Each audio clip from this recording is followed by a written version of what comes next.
ABD Senatosu Doğu Türkistan'daki Uygur Türklerine yönelik baskı politikalarından dolayı Çinli yetkililere yaptırım uygulanmasını öngören yasa tasarısını onayladı. Tasarı, Uygur Türklerine yönelik baskı politikalarından dolayı Çinli yetkililere yaptırım uygulanmasını öngörüyor. Cumhuriyetçi Senatör Marco Rubio'nun görüşmeleriyle Senato'ya sunulan yasa tasarısı oy birliğiyle kabul edildi.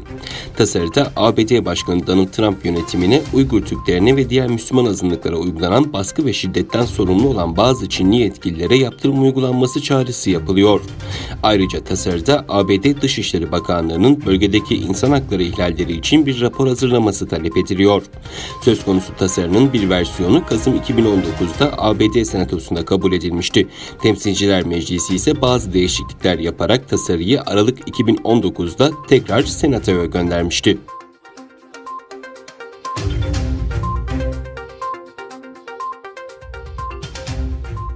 Dünyanın pek çok bölgesinde Müslümanlar Ramazan ayını savaş, baskı, zulüm ve sürgün içinde geçiriyor.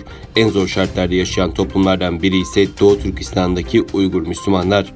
Komünist Çin yönetimi baskı ve soykırım politikalarını yürüttüğü Doğu Türkistan'da Ramazan ayında yeni baskı ve yeni insan hakları ihlalleri uygulamaya başladı.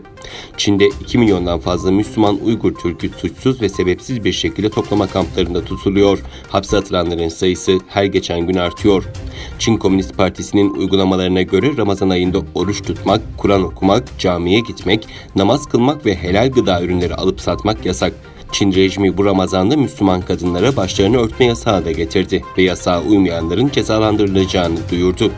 Aileleri parçalanan binlerce Uygur çocuğu ise ülkenin başka eyaletlerindeki Çinli ailelere veriliyor. Soykırım ve baskı politikaları altında yaşayan Müslüman Uygur Türkleri bu zor şartlarda Ramazan ayını yaşamaya çalışıyor.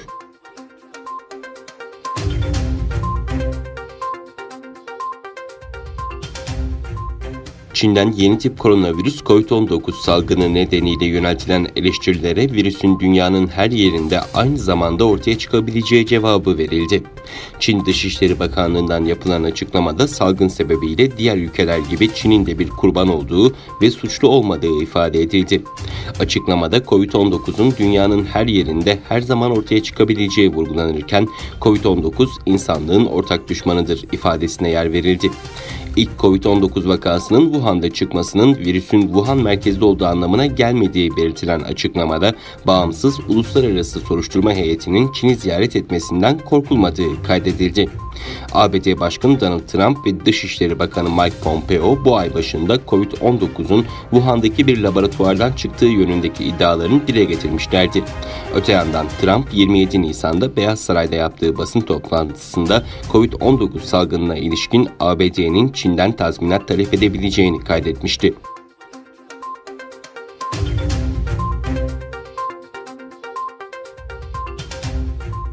Batı Afrika ülkesi Fil sahilinde bazı köylere hafta başından bu yana gökten düşen füze parçaları endişeye neden oldu.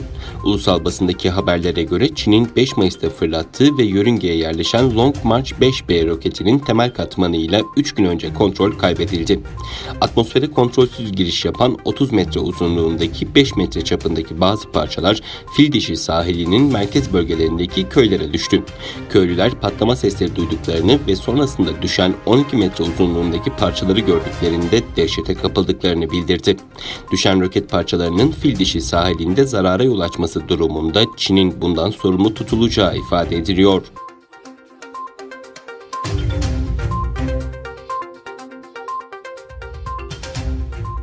ABD Başkanı Donald Trump, COVID-19 salgını nedeniyle bir süre önce sağladıkları fonları askıya aldığı Dünya Sağlık Örgütü'ne ilişkin yakın zamanda yeni bir açıklamaları olacağını duyurdu. Dünya Sağlık Örgütü ve Dünya Ticaret Örgütü'nün eylemlerinden memnun olmadığını belirten Trump, yakın zamanda Dünya Sağlık Örgütü ile ilgili bir duyurumuz olacak, belki de gelecek hafta yaparız dedi.